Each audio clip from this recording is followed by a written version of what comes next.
sarebbe questo mai. Per te io taglierò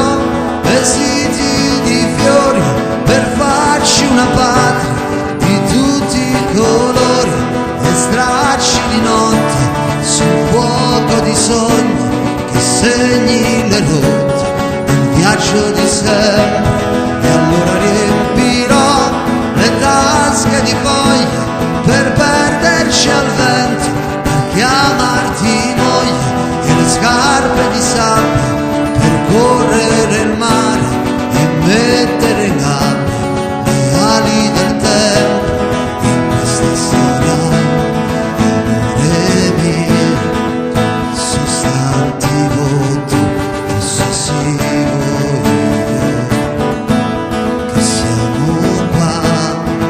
se anche siamo già a più di un addio,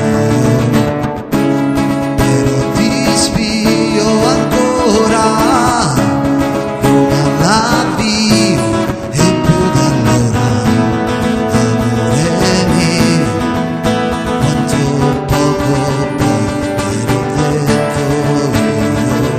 quanto poco te l'ho detto, quanto poco, ma per te io lancerò un pianto di riso per dare la luce a un nuovo sorriso e